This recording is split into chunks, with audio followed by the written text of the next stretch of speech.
evil lurks in the hearts of men. The shadow knows.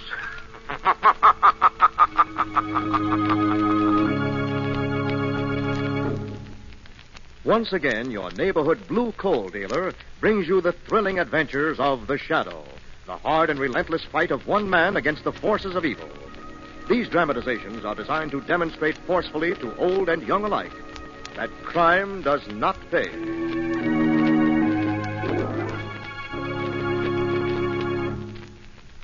This coming winter, all home heating fuels are going to be in short supply. There may even be periods of acute scarcity. So in order to be sure that your home is warm and comfortable, it's imperative to fill your bin with blue coal now. Call the nearest blue coal dealer. Ask him to look it over. He'll be glad to, and may be able to make recommendations that will help you save a lot of fuel. This winter, conserve fuel by careful consumption in an efficient furnace. Above all, store as much blue coal as you can. Call your blue coal dealer tomorrow.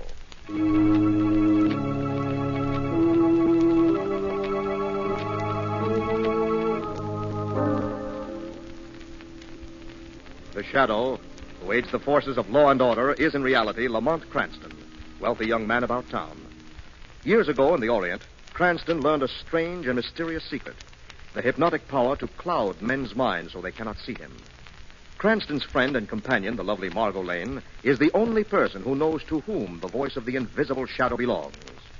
Today's drama, The Face.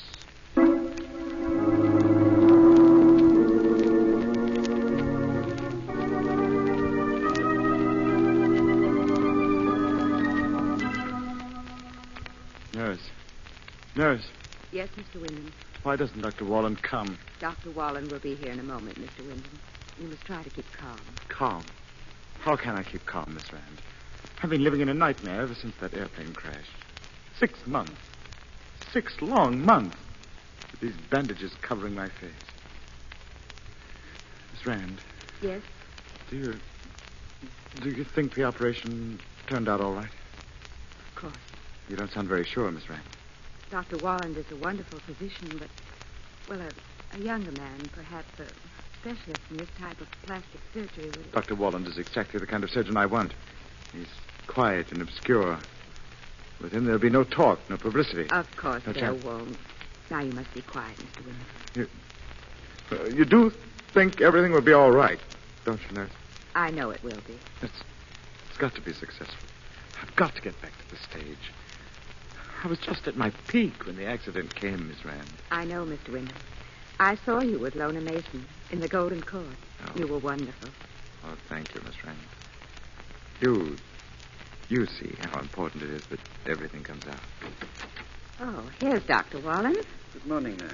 Good morning, Doctor. Well, Mr. Wyndham, are you ready? Yes. Yes, Doctor. I'm ready. Mr. Wyndham, before we begin... Yes? I told you to begin with, we can't promise you a thing. The face was severely burned, and at best it's a gamble. We can only hope. Well, let's get on with it. Let's get these bandages off. I want to see. All right, nurse. Take the bandages off. Slowly. Yes, Doctor. Here, Mr. Wyndham. Hold this mirror so that you can see. All right. Carefully, nurse. Slowly. Slowly. That's it. What's next, Claire? What's next? Can't you hurry? Can't you go any faster? Patience, Mr. Wyndham. Just 3 more layers now, nurse. Yes, Doctor. That's it. Now, 2 more. Brace yourself, Mr. Wyndham. As I said, we don't know what you're going to see in that mirror. Now, nurse. The last layer of bandage. All right? Take it off. There. No. No. No. Good Lord. Where is it, Doctor? Where's my face? What have you done with it?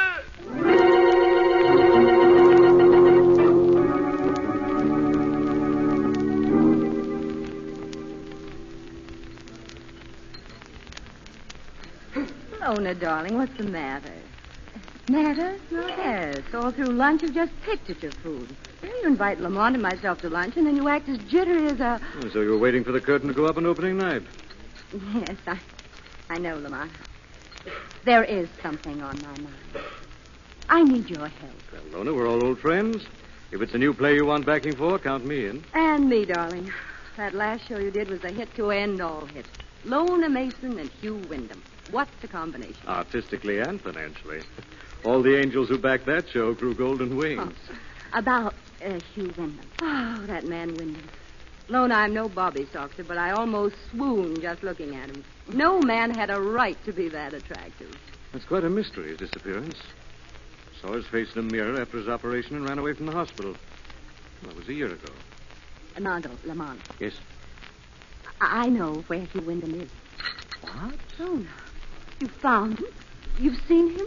No, I haven't seen him. But I found out his address. And I talked to his landlady. Yes? He's hidden himself away from the world, Lamont. He lives in a rooming house in the slum section downtown. And for a whole year, he's never left his room. Seen no one. Good heavens. Lamont, Margo, I'm going down there this evening. I'm going to try to talk to him. But I just can't bear to face him alone. I need moral support. You want us to go with you? Yes, if you don't mind. Of course we don't mind, Lona. Pick you up tonight in my car at 9.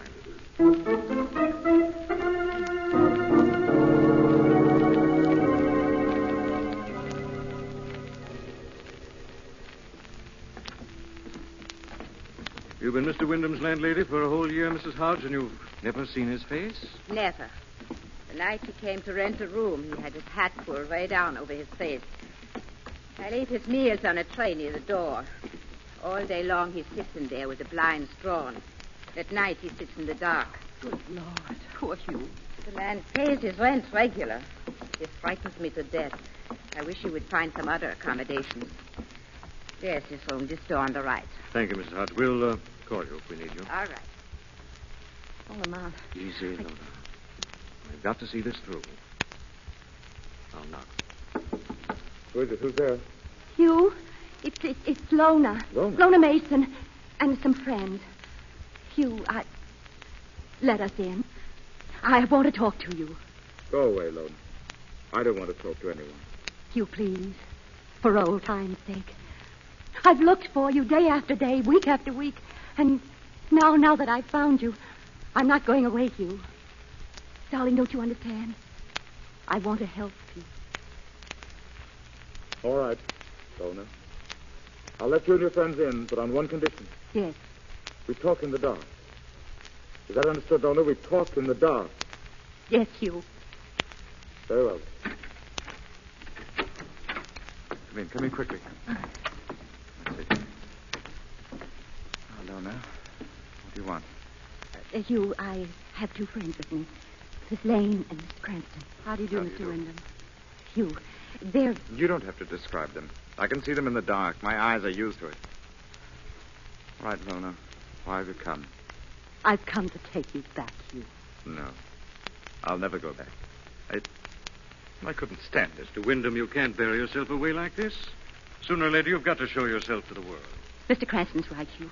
And I don't care how you look. You haven't changed just because your face may have. You've got the rest of your life to live, Mr. Wyndham. The sooner you start acting like a normal person, the better. You've got to get back with people again, Hugh. Get back to the theater. The theater? Yes. You don't have to be handsome, Hugh. You had your great talent. Lona, if I thought... Perhaps if you turned on the light. No, I can't. Turn on the light, Hugh. Put us to the test. Let us see your face. Lona, I'm afraid. Be a man, Hugh. Be the man I knew. Turn on the light. All right, I'll do it, Lona. But remember, I warned you all. I've got my finger on the light switch now. But Turn the light on, Hugh. All right, you asked for it. Remember, you asked for it. There. No. Oh, no. You. Now you know. You saw my face. There's horror in your eyes. My ugliness sickens you. I put you to the test, and you failed. Failed miserably, all right.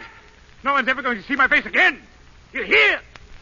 No one. And those that have will live to regret it.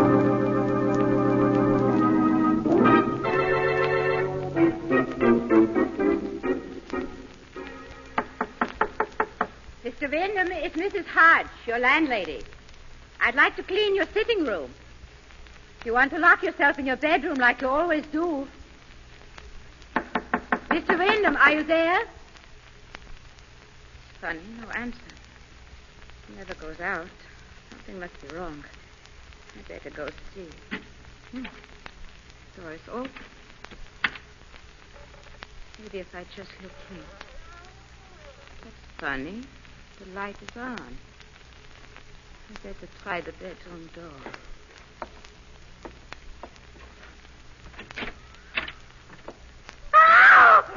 Good evening, Mrs. Hodge. Oh, no. I forgot to lock the door this time, Mrs. Hodge. I was sleeping and you awakened. And now you've seen my face. Pretty, isn't it? Women like you used to adore this face, Mrs. Hodge. But when they see it now, they have a look of horror in their eyes. The same look of horror that's in your eyes now. Mr. Wyndham, You saw my face, Mrs. Hodge. But never mind. You won't have to look at it anymore. Mr. Wyndham, what are you going to do? I'm going to give you a new face, Miss Hodge. You and the other adoring women who looked upon me. I'm going to give each of you a new face. No. A new face uglier than mine. No. The face of death. No! Yes, Mrs. Hodge. There. Oh, in there. No. No.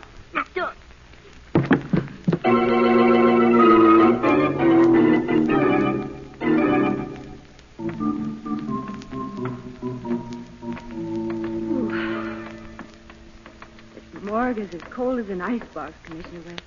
Morgues usually are, Miss Lane. Commissioner said something about an unusual corpse you found in the river. That's right, Cranston. Body of a woman. Thought you might be interested in looking at it. Theatrical type of homicide you usually get involved in.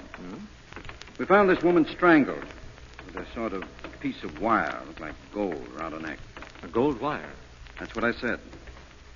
Here, I've got it right here in my pocket. Have a look at it, Cranston.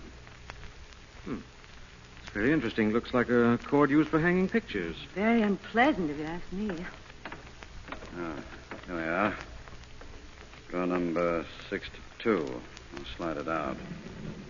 She's on the slab under the shroud. Take a look. Oh, Lamont, how horrible. Yes, it isn't very pretty, Margo. Face beaten so that it's impossible to recognize her. It's a curious idea the killer had using a gold cord. Could be some kind of symbol. Funny part of this murder is what the coroner found. What was that, Commissioner? The killer strangled his victim first, and after she was dead, he beat her face in. But why? Why would anyone want to do that, even a killer? Very legitimate question, Margo. Why indeed?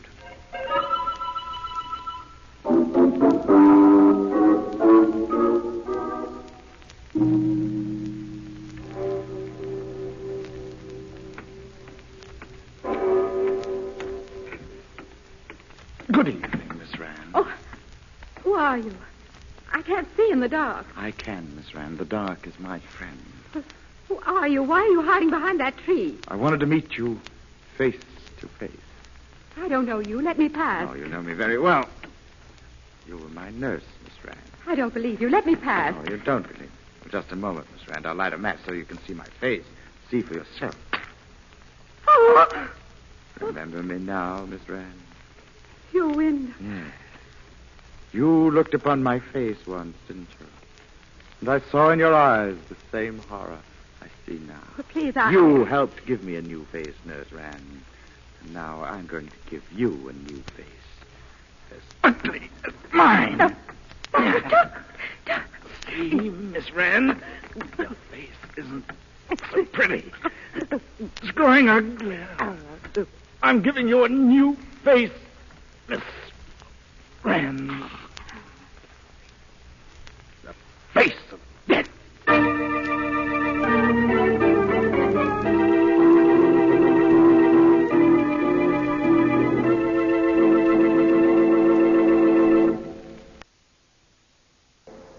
We'll return to the shadow in just a minute. If you have a washing machine or a vacuum cleaner, you appreciate the value of modern labor-saving devices. Now let me tell you about an inexpensive installation that not only does more work, but which saves money as well. It's the new Blue Coal Temp Master automatic heat regulator. The Temp Master brings you full automatic temperature control, entirely eliminating trips to the basement to adjust dampers. The Temp Master is on the job 24 hours a day, 7 days a week, keeping your home constantly at the same even, healthful temperature. The temperature you set on the upstairs thermostat. Yes, the new Blue Coal Temp Master provides more ease, more comfort, and better heat for you and your family. And not only that, actual records prove that a Blue Coal Temp Master saves a lot of fuel. A Temp Master can easily pay for itself in fuel savings in a single heating season. Your neighborhood Blue Coal dealer will be glad to demonstrate the new Blue Coal Temp Master. There is no charge or obligation. Each Temp Master carries a guarantee for 5 years. Only Blue Coal dealers have them. So look in the classified section of your telephone directory, locate the nearest Blue Coal dealer, and call him first thing tomorrow. Now, back to the shadow.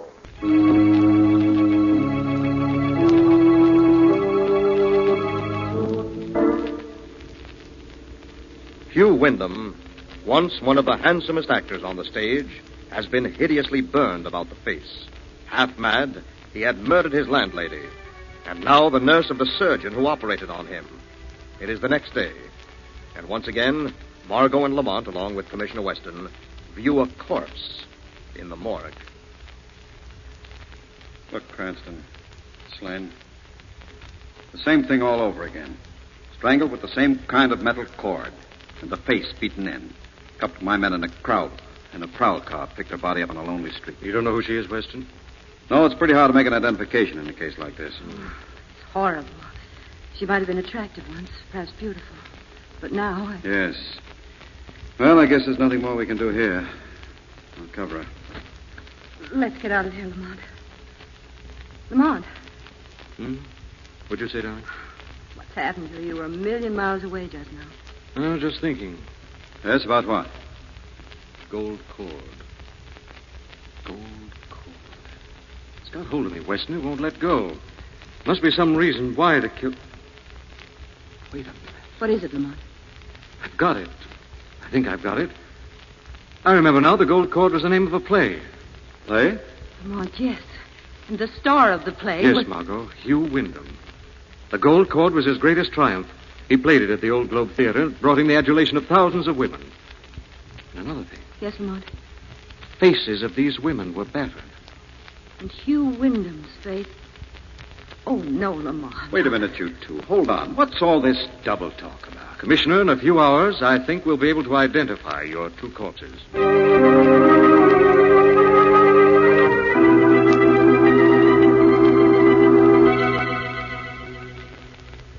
I just spoke to Commissioner Weston, Margo. Yes, Lamont. Hugh Wyndham's missing. And so's the landlady, Mrs. Hodge, but... Well, they found her.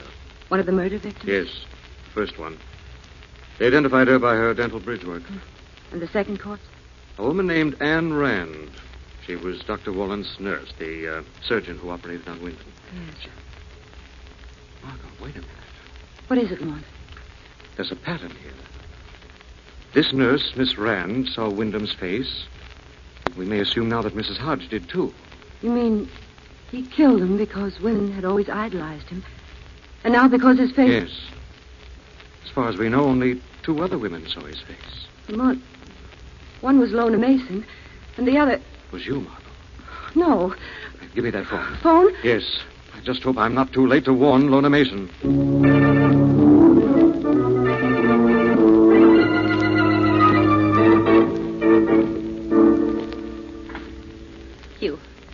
Hugh, let me go.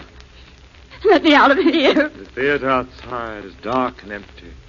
But this room is bright, though. Bright with memories.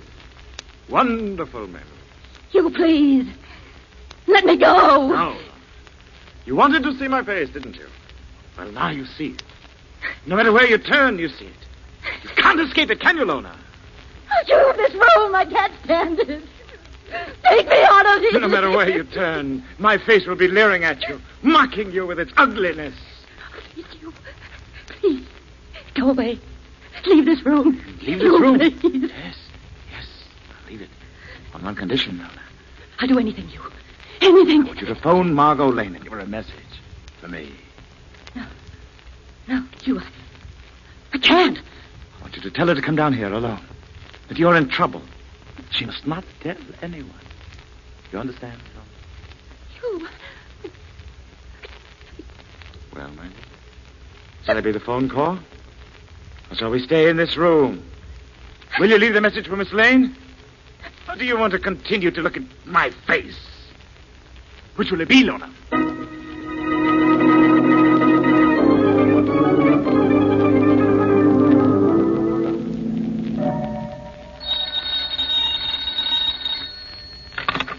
Hello. Cranston, this is Commissioner Weston. Yes, Commissioner. We won't have to look for Lona Mason any longer. Why not? We found her dead this morning. Same setup. Strangled by a golden cord. Face batted in. Where'd you find her, Commissioner? In an alley near the Globe Theater. I see. Third victim. It's only Margo left. What was that, Cranston? I didn't tell you. Nothing, Commissioner. I'll get in touch with you later. Margo, he'll try to get her next. Told her to lock herself in. Got to be careful now, careful.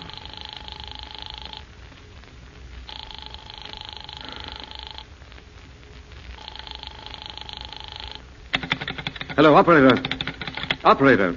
I'm sorry, sir, but your party doesn't answer. Operator, there must be someone there. Please try again.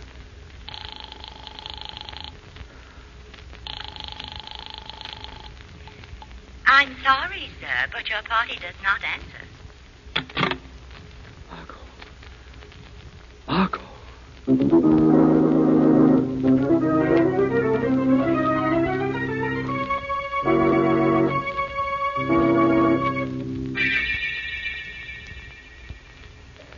Margo.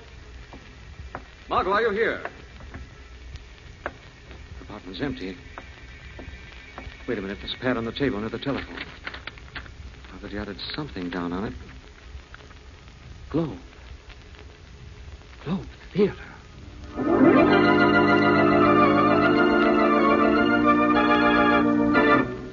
You came right down here to help your friend Lona, didn't you, Miss Lane? But now, she's beyond help. Now you and I are together. Let me out of here. Let me out of this room. Don't you like it, Miss Lane? I like it. It's my old dressing room. I had these mirrors put on every wall. I could see my face then, no matter where I turned. As you can see it now. You're sick, Mr. Wyndham. You need help. I? No, Miss Lane. It's you who need help. Please let me go. I can't stand this. Let me out of here. No. It's only a closet, Miss Lane. But as you see, there's a mirror in there, too, and my face. That's it. Try that room, Miss Lane. Go ahead. Pull the curtain aside. Oh, It's a small costume room, Miss Lane. But there's a mirror in there, too. Mirrors everywhere. And my face. Please let me go. I can't stand it any longer. All right. Very well, Miss Lane. If you insist on escape, I will provide it for you. Oh. Gold cord. No.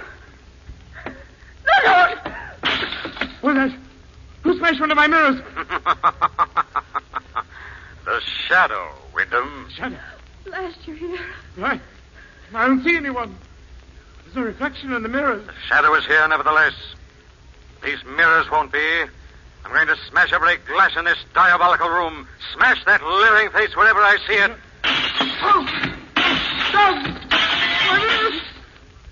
Now the mirror in the closet.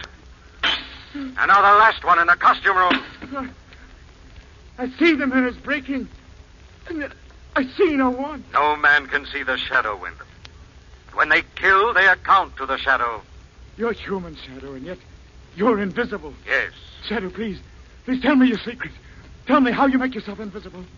Teach me your secret, Shadow, so that people can't see my face. No, Wyndham. Only the Shadow knows the secret. Only the Shadow will ever know. Shadow, I beg you. You forfeited your right to any consideration. You've killed, you were about to kill. You belong to the law now, Wyndham. Perhaps it's best, Shadow, that way. Perhaps it's better if the law takes my life. Death will be merciful and quick. Yeah, it's best this way.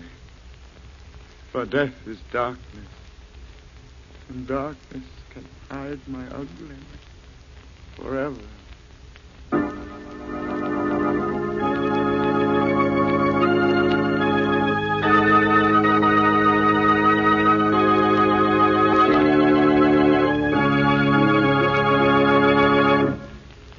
And now let me present Blue Coal's distinguished heating authority, John Barkley. Thank you, Andre Baruch, and good evening, friends. If you were going to take a long trip, you'd be certain that your automobile was tuned up and put in good condition before you started. Friends, the heating season is just starting. You're going to demand a lot of service from your heating plant before next spring. Better have it thoroughly cleaned and checked now by your Blue Coal dealer. He has the special equipment and the trained men who know how to tune up a furnace properly and how to make the necessary minor repairs as well. I suggest you telephone your Blue Coal dealer tomorrow.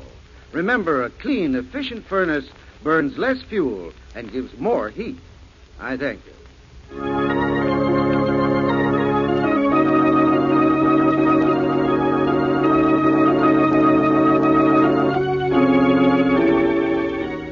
This story is copyrighted by Street and Smith Publications, Incorporated. The characters' names, places, and plot are fictitious. Any similarity to persons living or dead is purely coincidental. Again next week, the Shadow will demonstrate that the weed of crime bears bitter fruit. Crime does not pay. The Shadow knows.